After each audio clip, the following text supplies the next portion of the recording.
C'est la vie chez vous lorsque vous ouvrez votre antenne sur Lumière du Monde Télévision et nous sommes heureux de servir le Seigneur auprès de vous. Vous êtes bel et bien à votre émission préférée Wake Up, c'est tous les jours et nous vous proposons le meilleur de la joie de vivre comme j'ai coutume à le dire. Avec nos chroniqueurs, nous meublerons votre actualité aujourd'hui avec en prime de la connaissance, des petites astuces que nous vous proposons et puis nous terminerons évidemment par le commencement. Il s'agit donc de la parole de Dieu avec notre papa à tous, pasteur Abel Njerairou, qui nous rend visite sur le plateau de Wake Up. Bonjour papa. Bonjour, bonjour. Et nous croyons que de bon matin vous êtes là, pasteur. Voilà, je suis content de me réveiller et puis que le Seigneur m'a réveillé. Amen. Amen, amen. Voilà, merci, bonjour à tout le monde. Amen. Nous rappelons que papa est pasteur, il est évident qu'il est enseignant, professeur des instituts et il vient nous rendre visite avec la pensée du Seigneur. Merci. Que l'Éternel nous bénisse. Notre thématique du jour, ça sera « Souviens-toi de Jésus-Christ ». En tout lieu, en toutes circonstances, on n'a qu'un seul mot, une seule pensée, c'est Jésus-Christ de Nazareth. Amen. Amen. Amen. Aristide, bonjour. Bonjour. Non, c'est plus ton regard, là. Bonjour, Madi, et puis bonjour à nos amis restés Lumière du Monde Télévision. Amen. Et puis nous aurons toujours à voyager avec Aristide. C'est le seul avec qui on part dans les pays étrangers sans billet d'avion. Oui. Et puis on part aujourd'hui au Mexique pour une actualité de taille. Vamos al México para hablar de la conversión de muchas personas. Si. On parlera de la conversion de nombreuses personnes. Ah ouais, la traduction arrivée de Kate. Bonjour Kate. Una buena alumna.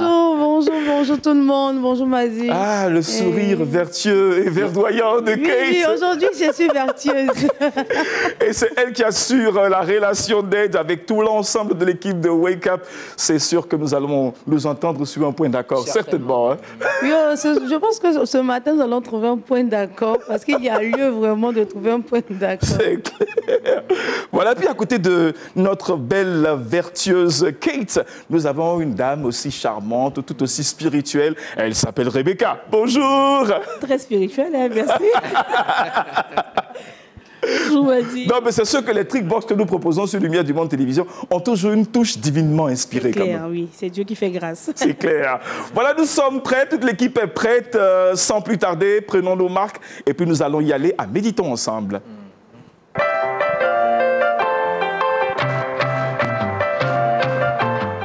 Souviens-toi de Jésus-Christ avec le pasteur Abel Njerairou.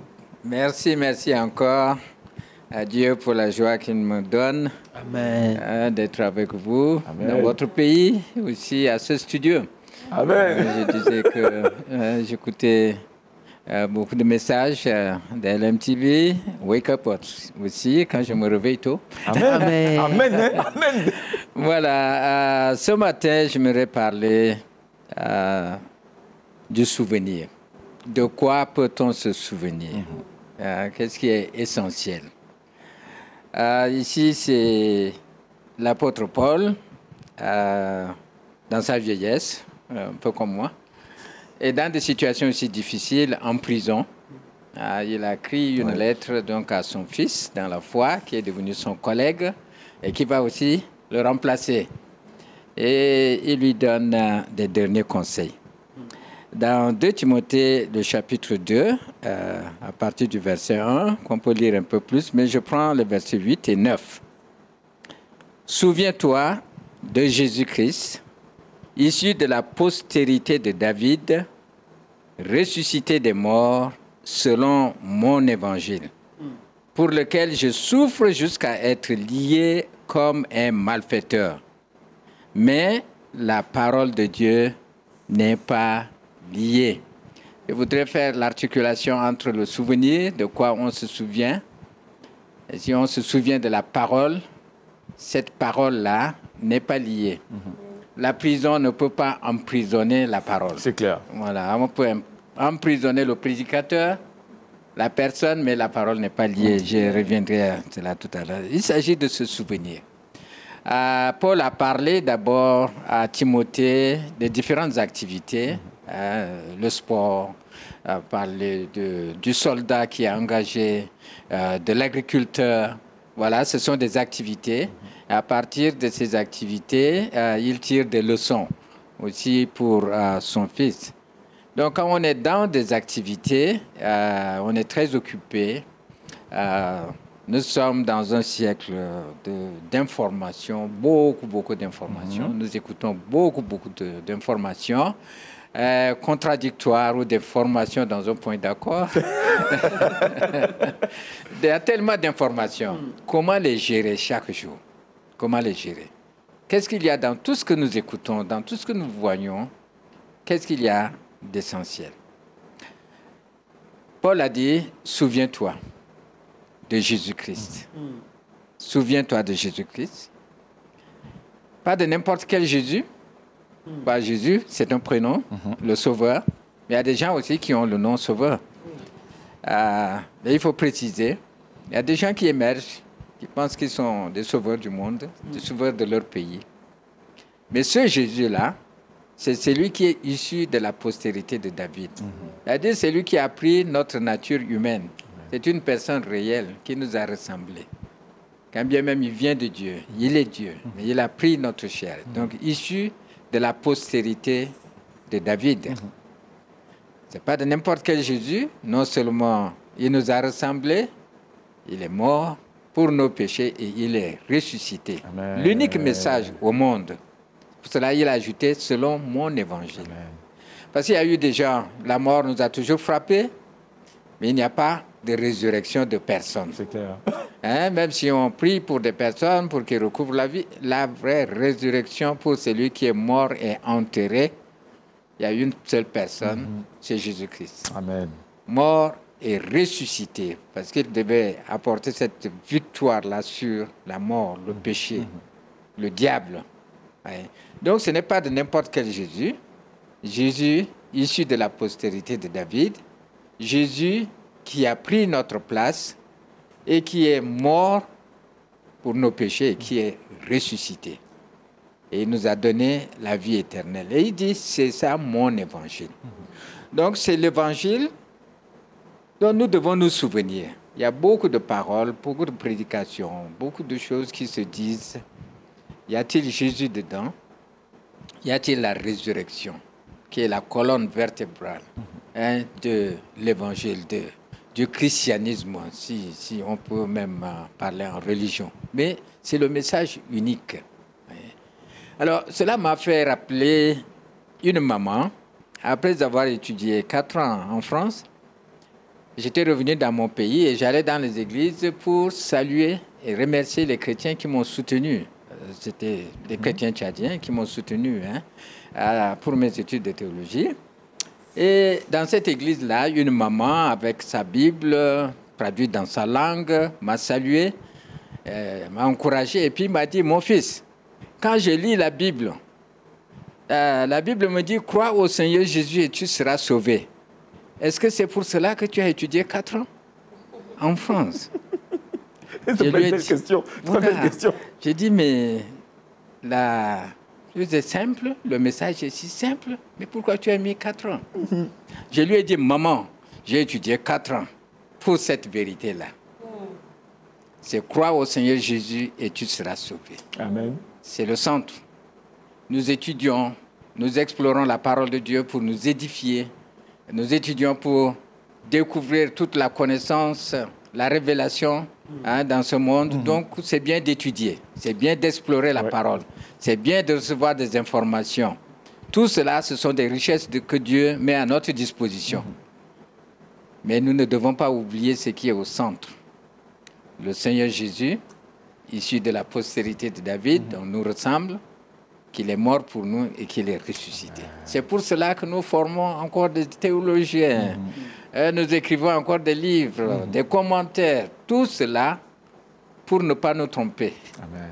Pour renforcer cette conviction centrale de celui qui nous a apporté le salut. Alors, dans un état de difficulté, Paul se trouvait donc emprisonné. Il dit que cette parole-là, personne ne peut l'emprisonner. C'est une parole qui est prêchée, qui est annoncée, qui est traduite dans des langues. Quand nous chantons, nous prêchons en réalité. La parole n'est pas liée simplement dans ce qui est écrit. On prend ce qui est écrit et on chante, on proclame. on assiste les autres, on dit des paroles d'exhortation. Cette parole n'est pas liée. La parole de Dieu est traduite dans nos langues, elle est chantée, elle est enseignée, elle est proclamée. Cette parole n'est pas liée. Et c'est de cette parole qu'il faut s'en souvenir. Oubliez tout et souviens-toi de Jésus-Christ. Que le Seigneur vous bénisse. Amen, amen, amen. Que l'Éternel nous bénisse. C'est avec ce mot d'encouragement et ce mot de bénédiction pour le peuple de l'Éternel que nous sommes, que nous allons faire une petite ouverture et puis permettre aux chroniqueurs, tous ceux qui sont sur notre plateau, de ressortir avec leurs sentiments ce matin. Alors, on va porter notre regard vers Aristide, le grec. Oui, c'est avec joie que je suivais papa. En fait, et le sourire, voilà, quand il prononce le nom de Jésus-Christ, c'est tellement merveilleux. Il y a cette joie que nous vivons quand nous proclamons le nom le plus puissant au monde. C'est vrai que ce monde-ci, les difficultés ne vont jamais cesser. Mais lorsque ces difficultés font face dans notre vie, il faut se souvenir qu'il y a Jésus-Christ qui est au-dessus. Amen. Donc, autant le ciel sera au-dessus de notre tête, sache que aussi il y a un Dieu au-dessus de ton problème. Amen. Et il est capable d'intervenir. Souvenons-nous toujours qu'il y a un Dieu, il y a Jésus-Christ, le tout-puissant Dieu qui peut changer notre histoire. Et restons accrochés à lui. Ah ouais, c'est merveilleux ce résumé, papa, n'est-ce pas? mais déjà, Kate aussi a certainement un autre résumé aussi, tel que Dieu le lui a mis à cœur. Moi, quand papa parlait, j'ai vu la croix. Amen. Et il y a la voix qui me disait, c'est le fondement de l'Église. Amen, amen. Si Christ n'était pas mort et ressuscité, je pense qu'aujourd'hui, on ne parlerait pas de chrétiens. C'est ce qui fait la différence entre lui et les autres dieux qui ne sont pas sortis du tombeau.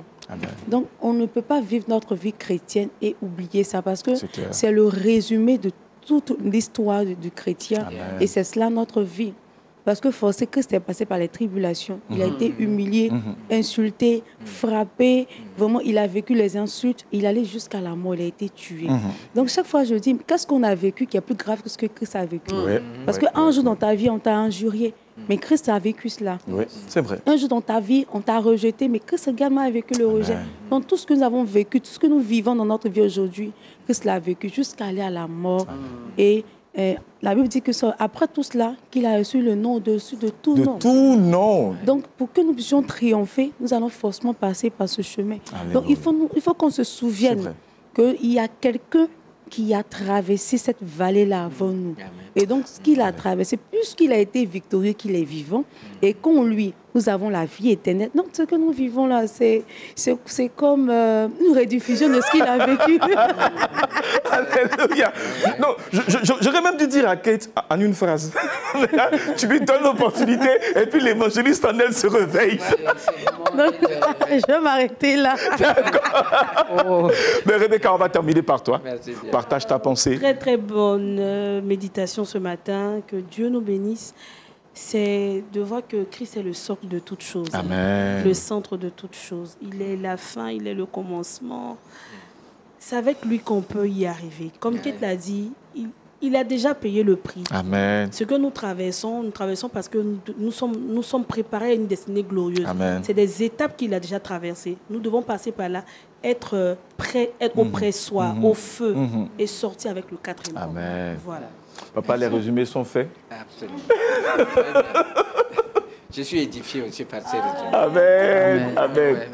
Amen. Alors donc, on va se servir de cette pensée d'édification que nous avons autour du nom de Jésus, parce que c'est l'essentiel de notre foi, c'est l'essentiel du travail que nous accomplissons ici à Lumière du Monde Télévision, et nous croyons que tant que Jésus est là, la vie est toujours chez vous. Amen. Alléluia. Permettons maintenant que nous voyions les effets du nom de Jésus dans les nations, et nous partons maintenant au Mexique avec Aristide. Culture Actu.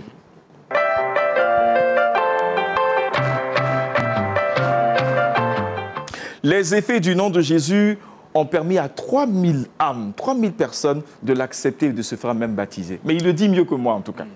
Merci, il m'a dit en toute joie. Quand je suis tombé sur cette information, j'ai vraiment éclaté de joie. Parce Amen. que pour moi, vous savez, le Mexique est l'un des pays où il y a un taux de délinquance et de criminalité qui vraiment laisse vraiment à toujours intercéder pour ce pays. Donc quand il est question là de conversion et de baptême, de véritable conversion, je dirais, il faut rendre gloire au Seigneur Jésus-Christ. Il y en a des personnes qui ont entendu la parole de Dieu, qui ont accepté et qui ont décidé d'aller aux eaux du baptême pour faire déclaration publique de leur foi et de leur appartenance à Jésus-Christ. Ils sont au nombre de 3071 membres. Et ça me fait rappeler le temps des apôtres, Oui, en des acte apôtres, 2. en acte 2. Oui, 3000 Donc 3071 âmes aujourd'hui ont rejoint notre famille. Donc imaginez un tant soit peu la joie dans le ciel. Amen. Et figurez-vous, c'est l'Église Assemblée de Dieu qui a permis cette rencontre et qui a participé à baptiser ces 3071 âmes. Wow. Donc l'Église Assemblée de Dieu là-bas au Mexique, À Mexique, s'élargit et nous bénissons encore le Seigneur Jésus-Christ de Nazareth. Le pasteur a dit, c'est un sentiment de devoir et de voir accompli les promesses de Dieu.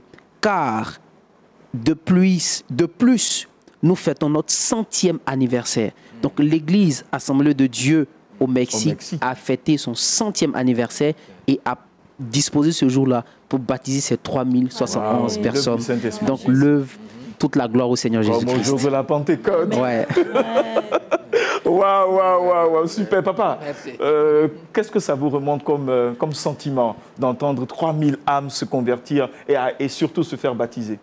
Bien, sentiment est que la parole de Dieu reste toujours vraie. Amen. Dieu agit toujours dans l'histoire. Et ce qui a été rapporté dans Actes chapitre 2, verset 42, et le Seigneur a ajouté chaque jour.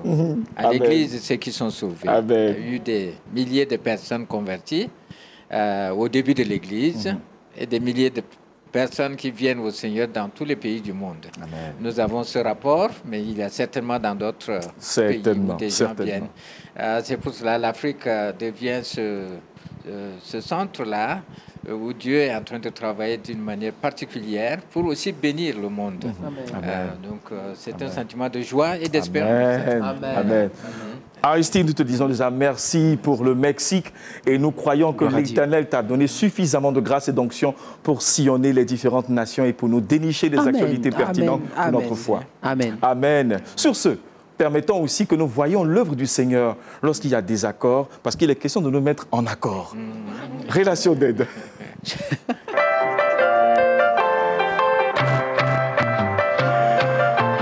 Et il peut y avoir des désaccords partout et le sujet de désaccord, c'est que mon époux m'a abandonné pour la servante. Que point d'accord commence. C'est maintenant. On va un coucou à Roland Sombo. En tout cas, Coucou à Roland Sombo. c'est Tchoumou, ouais. Bon, alors, on fait comment pour trouver ce point d'accord autour de ce sujet? Oui, Mon époux m'a abandonné. C'est un sujet de point d'accord. Donc, on vient faire un décryptage parce que ce sujet l'a fait parler beaucoup, a fait couler beaucoup d'encre. Et donc, aujourd'hui, nous avons décidé avec tous les wake-upers voilà, de décrypter, nous également, ce sujet. Et surtout qu'il est d'actualité. Et il y a beaucoup d'informations qui nous reviennent, tout ça. Donc, pourquoi ne pas en parler et donner également, apporter notre pierre à l'édifice? On clique sur pause d'abord et puis on va permettre aux téléspectateurs de réagir sur la plateforme de Lumière du Monde Télévision. Pendant que nous sommes en train d'en parler, prière que vous puissiez aussi dire votre part sur cette plateforme. Alors, on clique encore sur play et puis on continue. Play. Là, je suis débloquée. Voilà, on va voir un petit bout d'un résumé de l'émission rapidement et nous revenons pour le décryptage. Super. 3 ans maintenant qu'on vit ensemble. D'abord, à la base, mais on était des amis. Parce que c'est un ami en commun qui nous a mis en contact. On s'est croisés lors d'une soirée. Mais il a vu que c'était un monsieur qui était bien. Et puis, il faut pour dire vrai, c'était un bel homme aussi. Mais il répondait à tous les critères. Un homme qui respecte la femme, qui considère vraiment la femme. Et puis, il m'aimait réellement, en tout cas. Il m'aimait réellement. J'étais chrétienne, mais pas chrétienne engagée, comme on le dit. J'étais chrétienne à la base, mais pas... Si, lui aussi, il était chrétien. D'accord. Pour ne pas dire qu'il est chrétien, mais pas engagé. Mais depuis qu'il a fait ma connaissance, il s'est vraiment engagé. Il était dedans parce qu'il m'aimait. Comme il m'aimait, et puis il a vu que j'étais aussi quelqu'un qui partait beaucoup à l'église. Donc il a voulu suivre mes pas. Donc c'est dans ça jusqu'à ce qu'il vienne, il décide de faire ma dot. Et on a fait la dot. À la suite de ça, on a eu un magnifique bébé qui est là présentement avec nous. Mais je ne sais pas, au fil de quelques temps, mon mari a changé. Mon mari trouve que j'ai beaucoup changé parce que auparavant, quand on a commencé la vie commune ensemble, je prenais soin de lui, je préparais pour lui, je lui donnais à manger, je prenais soin de la maison. Mais au bout de quelques temps, il a trouvé qu'il avait changé. Donc il a dit qu'il ne voulait plus. Il était fatigué de me supporter parce qu'il avait trouvé que j'étais devenue capricieuse. Je ne prenais plus soin de sa maison. Même l'enfant, à peine me s'y m'occupait. Je ne me reconnais pas dedans. Hein? Je te veux que tu veux me laisser. Je t'ai dit que c'est fini. Je ne veux plus de toi. Je l'ai connu par le bien d'un ami. On avait un ami en commun. Au départ, en tout cas, c'était la femme idéale. Je vais avancer avec la femme que j'aime. Donc, j'ai décidé de presser les pas. Rapidement, je suis allé voir ses parents et j'ai fait coco. Ensuite, j'ai fait la dot. Dieu, tout allait très bien. Mais depuis un moment, madame est devenue la reine, la princesse. À la maison, elle a changé de comportement. Paul! Juste après la dot. Paul! Après l'enfant, après sa première maternité, je quitte au travail. Elle n'a pas fait à manger. Elle trouve toujours qu'elle est fatiguée. Bon. Elle-même, elle m'a sollicité de prendre une servante. C'est elle-même qui m'a dit prends une servante. Elle était fatiguée. Au départ, c'était pas ça. Elle faisait à manger, elle faisait tout à la maison. Ça, je ne peux pas mentir. Elle faisait tout. Mais après la première maternité, madame a commencé à se plaindre. Je suis fatigué, hein, elle n'arrive plus à faire à manger. Je mange au resto. Je n'aime pas manger dehors. Sérieusement. Je n'aime pas manger dehors. Mais, puisque madame est fatiguée, qu'est-ce que... Souvent, moi-même, je fais un peu à manger, je bricole. Mais j'ai vu que c'est devenu une habitude, en fait. Elle peut être fatiguée un jour, 2 jours, 3 jours, mais une semaine, 2 semaines, voire même 3 semaines, elle est tout le temps fatiguée. Et ça ne s'arrête pas là. Elle est même fatiguée au lit. Paul. Au lit encore, elle est fatiguée. Tu n'as pas même dit tout ça là ici. Je dis, mais attends, on est où là? Je ne t'ai pas connu comme ça, Marie. Je ne t'ai pas connu comme ça. Je supportais. Arrivé à un certain moment, je ne pouvais plus. À la maison, c'est une autre personne. Même l'enfant. Souvent même, c'est moi qui lave l'enfant. Marie que j'ai connue avant, ce n'est pas cette Marie-là qui est devant moi aujourd'hui. Je ne paye plus le wifi à cause d'elle. Mais elle prend l'argent, elle souscrit Internet et puis elle est sur Internet, elle passe son temps sur Internet, sur Facebook. Une femme, pendant ce temps, l'enfant même est sale. Je quitte au travail, je prends la nourriture sur la table pour manger. Elle-même me conseille de prendre une servante. Elle-même m'a conseillé de prendre une servante. Et puis ça fait quoi? Ça fait quoi? C'est pour m'aider, je suis Il fatiguée. n'y a pas de problème, puisque tu es fatigué, je vais prendre une servante. Là, comme ça va te permettre de te reposer et puis de t'occuper de moi aussi. Au lit, souvent à la maison les soirs. Mais là, quand la servante est rentrée dans notre maison, c'est fini. Ça veut dire que madame ne touchait plus rien. Je faisais les choses. Plus rien. C'est la servante qui faisait tout à la maison maintenant. Et je vous assure, ce qui m'a tué, ce qui a gâté mon cœur même, c'est-à-dire que les soirs, j'aime manger la crudité. Un soir, j'arrive, Marie, où est ma nourriture? Elle dit, la servante, j'ai fait le riz. Il faut manger le riz. C'est la servante même qui est quittée là-bas. Et puis elle m'a dit, monsieur, j'ai fait la crudité pour vous. Vous voyez comment c'est grave? C'est-à-dire que la servante qui arrive à me connaître. Ma femme, c'est que je dis que ma femme, c'est-à-dire qu'elle a oublié qui je suis. Elle a oublié ce que j'aime manger les soirs. Monsieur, quand même, vous voyez, j'en avais marre, j'étais fatigué. J'ai dit, si c'est ça, c'est pas la peine. C'est pas la peine, je ne peux pas continuer dans ça. Je vais dire que je vais l'accepter, on va rentrer à la maison, je vais revoir les mêmes choses. Ça, je ne veux plus. Je le fais partie, c'est la servante qui est restée à la maison, donc c'est avec elle que je vis. Moi, je ne veux pas cacher. Puisque c'est la servante qui fait tout à la maison. Tu n'es pas obligé de la chercher. La servante, c'est pas une femme. Tu n'es pas obligé de la chercher. C'est une femme. Je ne veux même plus entendre parler d'elle, c'est pas la peine. Je ne veux pas. D'accord. Moi, je n'ai pas envie de me mêler de votre vie privée, mais bon, si ce n'est pas trop vous demander, c'est qui cette personne? Comme je l'ai dit, je ne veux pas... Celle qu'elle a laissée à la maison, là, c'est une femme. C'est elle qui prend soin de moi. C'est-à-dire? Monsieur, je vous dis quoi? C'est elle qui prend soin de moi.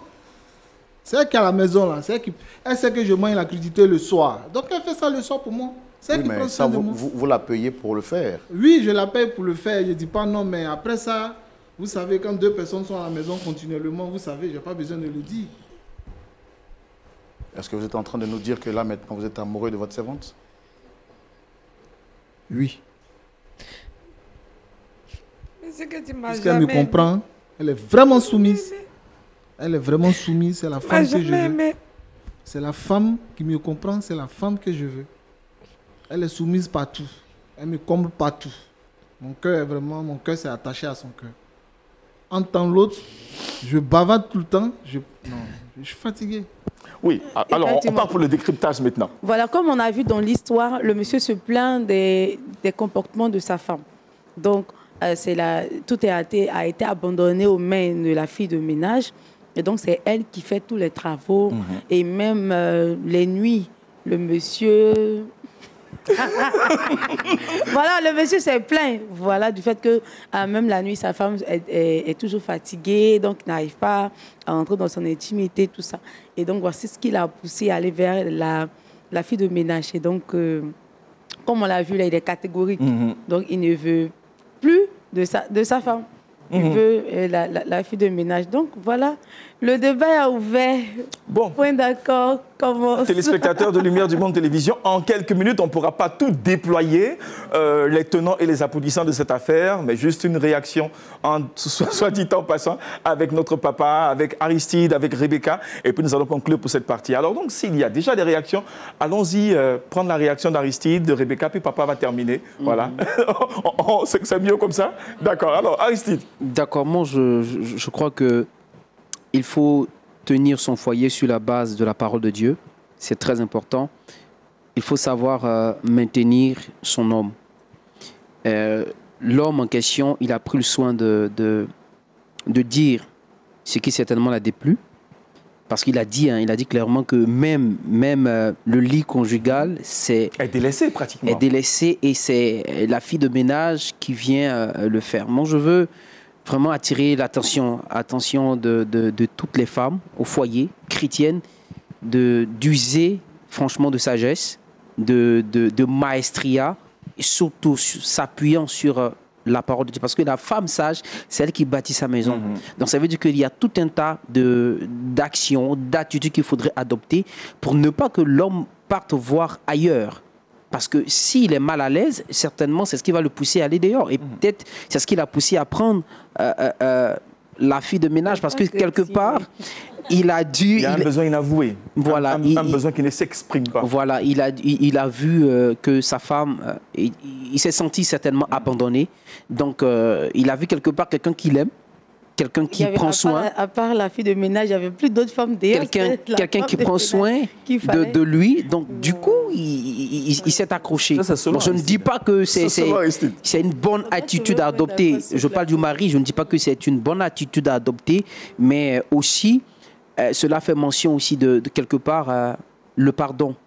Parce que aussi, c'est une erreur qu'elle a commise, on peut le pardonner, on peut lui donner encore une autre chance, entre griffes, mais à la dame de bâtir sa maison, d'être sage, à l'homme aussi d'être responsable afin de ne pas prendre une décision qui pourrait faire chavirer toute la famille. Aristide, merci beaucoup. Que Dieu te bénisse. Amen. À travers ton intervention, beaucoup de questions sont suscitées en même temps. On a envie de se poser plein de questions et de te les reposer, mais permettons d'abord à Rebecca d'intervenir. Oui. Ah, c'est pas facile. Hein? Oui, c'est une thématique qui est un peu complexe. C'est vrai, Rebecca, tu as raison. L'homme quittera son père et sa mère et s'attachera à une femme. C'est vrai, oui. Comment vous arrivez au stade d'envoyer Agar dans votre famille? Parce que là, oui, il y a un manque de responsabilité de la femme et de l'homme. C'est deux personnes matures qui se mettent ensemble. C'est vrai. Je pense qu'on doit, au-delà de tout ce qui est besoin psychologique, physiologique, on doit être spirituel pour ne pas se laisser entraîner par ce genre de travers.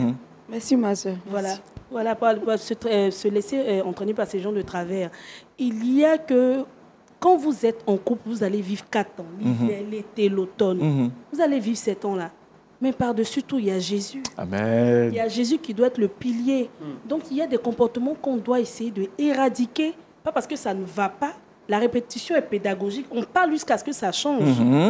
Chérie, ça, je ne veux pas. Chérie, ça, je n'aime pas. Jusqu'à ce que ça change. Donc, pourquoi ne pas rectifier au lieu d'encore s'engrainer? Il n'y a pas lieu d'être. Donc, je veux que, voilà, avec ça, voilà, avec ce qu'il y a eu on a eu à voir là, franchement, il n'y avait pas lieu même d'aller chez la fille de ménage. Il faut croire qu'il faut se maîtriser quand on est en colère. Voilà. À l'homme, il faut se maîtriser quand on est en colère. Il faut dire aussi à la femme, parce qu'il y a des sœurs chrétiennes qui sont vraiment... Il y a d'autres même qui sont accros à leur téléphone.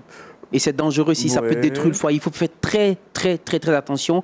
L'addiction, l'addiction à d'autres choses. Il y a plusieurs facteurs qui favorisent. Voilà, donc il faut faire très attention. Aussi, il faut se maîtriser. Ce que tu dois savoir aujourd'hui, c'est Kate est dans la peau de Roland Sambo. Et le pasteur Abel est dans la peau du pasteur Choumou. En fait, je veux dire aux gens que parce qu'il s'agit du couple série. Donc, je veux préciser qu'il ne s'agit pas de bon couple. D'accord. Voilà, parce que c'est voilà, le couple série. Après, les gens vont penser que ce n'est pas le mari de Kate. Non, c'est clair. Voilà. C'est pourquoi je précise que nous sommes dans un point d'accord et Kate aujourd'hui fait office de Roland Sambo. Et puis maintenant, on va laisser le pasteur Abel jouer le rôle du pasteur Choumou par son décryptage. Pasteur, on va vous laisser la parole. Il y a plusieurs choses, mais en quelques minutes, à cause du temps. Je crois que c'est le pardon. Le pardon pour restaurer un foyer brisé. Et celui qui fait la relation d'aide, et le pasteur, souffre de cela. C'est vrai. S'identifie à la situation. J'ai vu aussi ce qui s'est passé. Et le pasteur l'a plaidé pour le pardon. Oui. Pour le pardon et l'image du pardon. Le livre de Osée emploie ce symbole-là, cette histoire de couple où la femme est allée avec d'autres hommes et que Osée a pu quand même la reprendre. C'est simplement pour illustrer comment Israël s'est écarté et Dieu l'a repris. Amen. Bon, tout en souffrant de cette situation et en acceptant ces réalités-là, le point principal, c'est le pardon. Amen. Pour restaurer des relations brisées. Et le Seigneur Jésus seul nous aide à pardonner. Amen. Amen. À la conclusion, Kate. À la conclusion. Alors. Non, mais tu parleras. Quand je regarde l'histoire, tout a été dit. Mais je veux interpeller les mamans. L'enfant que vous avez, le petit garçon que vous avez en main, c'est le mari de quelqu'un. Donc, ce que vous vouliez que votre mari vous fasse dans votre foyer, apprenez à cet enfant-là d'être ce mari-là pour une autre. Parce que généralement, tout part de l'éducation. Apprenez à l'enfant d'être un bon mari, un mari exemplaire pour une femme. Peut-être que vous n'avez pas le mari que vous avez voulu avoir, mais vous pouvez faire de votre fils le mari que toute femme voudrait avoir. Vice-versa. Donc, voilà, vice-versa. Parce que généralement, l'éducation est plus axée sur la fille et on laisse le garçon. Normalement, dans le foyer, les deux doivent s'entraider. Oui. Quand une femme dit qu'elle est fatiguée, c'est que généralement, les travaux de la maison sont incombent à la femme. Il y a les enfants, il y a le travail. Et généralement, l'homme, il est éduqué. Généralement, je disais dans nos livres de CP1, c'est toujours maman qui pile le foutou et papa mange le foutou. Voilà. À qui il y a toujours une calebasse, un panier sur la tête. Je ne dis pas que je ne parle pas aux féministes, là, non. Je veux dire que l'homme, par exemple, doit apprendre à laver son vêtement, à essuyer la maison. Donc, généralement, à la maison, on peut s'entraider. On n'a même pas forcément besoin de prendre quelqu'un. Quand ensemble, on arrive à s'entraider. Monsieur peut dire, ah bon, aujourd'hui, je vais t'aider à balayer comme tu es fatigué. Donc, il faut pouvoir s'entraider. Et je dis aux hommes, la manière dont vous demandez aux femmes de se garder, de se protéger, la femme doit être une femme vertueuse, l'homme aussi doit se respecter. Ouais. Un homme ne va pas se rabaisser jusqu'à vraiment à dépasser. Vous voyez, Rebecca a parlé d'Agar. Vous avez vu ce qui s'est passé. Quand Agar est entrée dans le foyer, vous avez vu le désordre. Et jusqu'à aujourd'hui, on a un conflit dans le monde. Donc, il faut faire très, très attention. Donc, aidez vos épouses. Et quand ça ne va pas, comme on a dit, on parle. Amen. De la même manière que vous pensez que l'autre est toujours fatigué, ça peut vous arriver. Et si c'était la femme, on allait lui jeter toutes les pierres. Oui, c'est la femme adultère. Oui, voilà. Mais et l'homme, parce que dans notre société, on a fait croire aux hommes que c'est normal qu'un homme se comporte comme ça. Mais selon la parole de Dieu, ce n'est pas normal. C'est pas ce à quoi Dieu nous appelle. Dieu nous appelle à des. La Bible dit quoi? Aime ta femme jusqu'à te sacrifier, comme Christ s'est sacrifié pour l'Église. Généralement, on oublie cette partie. Non, se sacrifier, c'est se rabaisser. Tes parents n'ont même pas besoin de savoir que à la maison, tu aides ta femme à balayer. Quelqu'un n'a pas besoin de savoir que toi aussi, souvent, tu arranges le lit, tu fais le lit. Personne n'a besoin de savoir. C'est dans ta maison que tu peux t'humilier, te rabaisser, comme Christ s'est rabaissé pour l'Église. Donc, acceptons. C'est de la même manière que Dieu veut que la femme soit soumise. C'est de cette même manière que Dieu voudrait que l'homme aime sa femme. Amen. Et que cet amour-là transcende jusqu'à aller jusqu'au sacrifice. Amen. Donc, s'il vous plaît, même si elle est trop fatiguée que la nuit, sacrifiez-vous. Patientez. Donnez-lui des conseils et ça va aller. Voilà. Trop de fatigue. Alléluia. Nous l'avions dit, hein, vous êtes priés de réagir sur notre plateforme. Et puis, nous allons ensemble décrypter vos différentes interventions. Que l'Éternel vous bénisse. A-t-on encore des effets de la parole de Dieu, de Christ dans nos vies? Je dis encore oui, tout de suite oui, parce que même dans les trick box, même dans les astuces, l'Éternel se trouve présent. Yeah. On peut y aller donc.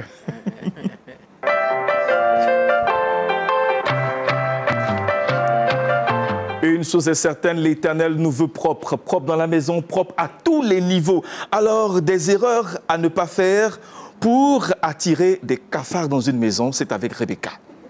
Oui, les erreurs à ne pas commettre pour attirer les cafards dans la maison. Nous savons que les cafards sont des gros envahisseurs, hein, comme les mouches, les moustiques. Voilà. Donc aujourd'hui, c'est juste des habitudes à éradiquer. Ne pas laisser la nourriture dans la cuisine. On a fini de manger, on débarrasse, s'il vous plaît. On lave les assiettes, on laisse la cuisine saine. Ne pas laisser la poubelle ouverte. Ça peut envoyer des cafards à cause des déchets qui sont mis. Ne pas c'est-à-dire que vous avez fini de préparer, vous êtes fatigué, mais nettoyez au moins la cuisine. ne pas attendre le lendemain. Voilà, ça attire les cafards. Une maison qui n'est pas aérée aussi est un nid de cafards. Voilà, parce qu'avec l'humidité et tout ça, quand c'est enfermé, ça attire les cafards. Laissez la vaisselle sale dans la cuisine aussi, j'en parlais notamment. Et puis, surtout, videz vos poubelles, nettoyez, aérez la maison, utilisez les insecticides, voilà. Vous pouvez le faire naturellement parce que dans des trick-box, j'en ai parlé. Vous pourrez utiliser le clou de girofle dans les recoins. Ça empêche des cafards d'envahir votre maison. Laissez votre maison saine pour que le Saint-Esprit fasse son œuvre. Voilà. Amen. Ah ouais. Ah, ici.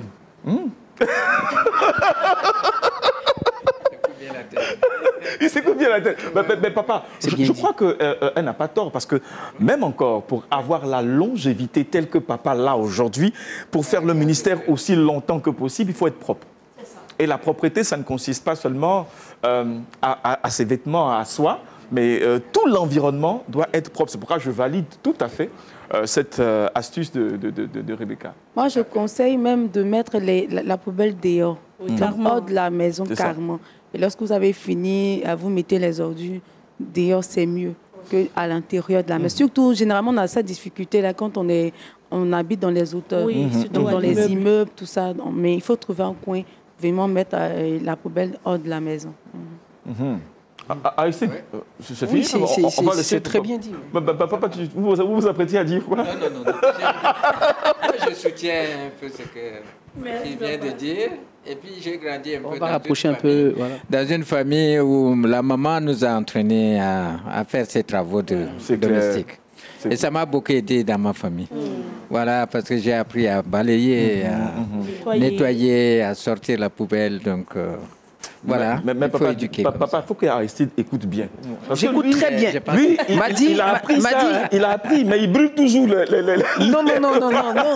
Je suis un bon cuisinier. Oh, merci à maman, merci à papa. Je suis un bon cuisinier. En Ah tout ouais? cas, Mais tu arrives à cramer quand même tes plats? oui, à des fois.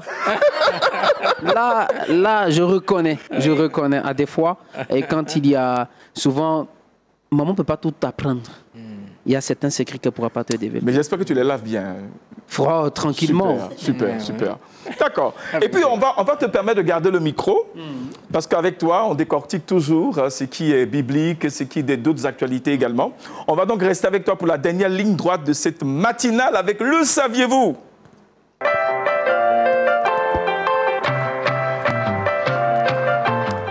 Aristide, qu'est-ce qu'on doit savoir aujourd'hui? Dis-nous. On va parler propriété langagière et stylistique. Ah, ça. Démystifie-nous. Ah oui, tenez-vous bien. Je veux parler là des figures de style qui, je ne dirais pas tirent leur source dans le monde, mais tirent leur source dans la Bible. C'est de la Bible que cette figure de style a été tirée. Ah ouais. Et aujourd'hui, nous avons appris aussi dans nos écoles. Même si vous avez peut-être à des cours de grammaire, d'analyse, vous avez manqué les cours, ça vous suit. On continue. Aujourd'hui, je vais parler de cette figure de style qui est appelée la gradation. La graduation. Voilà. Non, la gradation, c'est pas la graduation. C'est pas la graduation. Autant pour moi. Quand on parle de graduation, on veut parler quelque part, voilà. Chez les Donc, pasteurs, la ils gradation. connaissent ça. Voilà, mais je parle de la gradation. Et là, quand on parle de la gradation, il s'agit d'une énumération dont les thèmes sont classés par ordre croissant ou décroissant. Et j'ai fait cette recherche et j'ai trouvé cela dans le livre de Esther, chapitre 7, au verset 4, qui dit « Car nous sommes livrés, mon peuple et moi, à l'extermination, à la tuerie et à l'anéantissement. » Donc ici, c'est décroissant. Donc on parle de la tuerie à l'anéantissement. Donc ici, on veut parler là d'une gradation descendante. Voici un peu le cours d'aujourd'hui. Gradation ascendante, gradation descendante. Super. La gradation descendante, on commence par le plus pire, par le moins pire.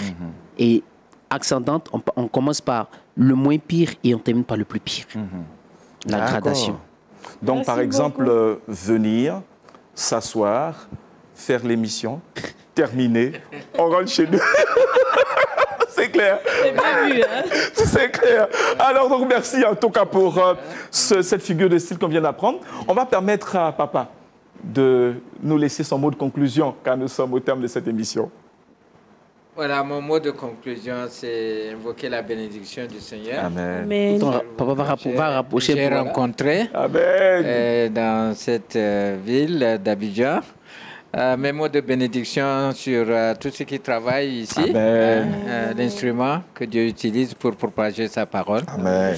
Et que le Seigneur bénisse chacune de nos familles, Amen. qu'il bénisse votre pays. Amen. Amen. Et puis nous Le saluons Tchad. les Tchadiens, tout le peuple de L'Afrique. N'Djamena. Que Nous le saluons Seigneur également bénisse. les peuples aux alentours Voilà. du Tchad, la Centrafrique et tous ces autres pays Voilà. environnants. Merci. Voilà, le Seigneur est avec vous. Merci de m'avoir invité. Amen, amen, Amen. amen. Voilà, puis nous allons aussi saluer tous les téléspectateurs qui nous prennent en marche avec le verset boussole. Nous sommes dans 2 Timothée 2, verset 8. La Bible dit « Souviens-toi de Jésus-Christ, issu de la postérité de David, ressuscité des morts selon mon évangile. Amen. » Amen. Madame, point d'accord. Conclusion. Nous sommes d'accord alors. tout le monde, nous sommes d'accord. Donc, chacun, les mamans, les femmes ont été encouragées, les hommes ont été encouragés. Donc, nous, les femmes au foyer, travaillons dans nos foyers, prenons soin de nos foyers, également de nos maris. Voilà. Amen, amen, amen. Et c'est pour nous une joie de servir le Seigneur en entame des journées pour vous donner le meilleur du Seigneur, le meilleur de ce qu'il a pour vous, la pensée du Seigneur. Aristide Amani, à la conclusion, aujourd'hui, dites au revoir de notre part aux téléspectateurs de Wake Up. Nous avons été très honorés de vous savoir si connectés sur les antennes de Lumière du Monde Télévision, en particulier la chaîne, l'émission Wake Up. Nous avons fait un débrief par rapport à cette histoire de point d'accord. Mais nous avons marginalisé les servantes. Soyez courageux, soyez fortifiés et restez dans la droite ligne du Seigneur. Restez connectés sur Lumière du Monde Télévision. La lumière chez vous, que Dieu vous bénisse. Et bonne suite de programme. Que Dieu vous bénisse. Shalom.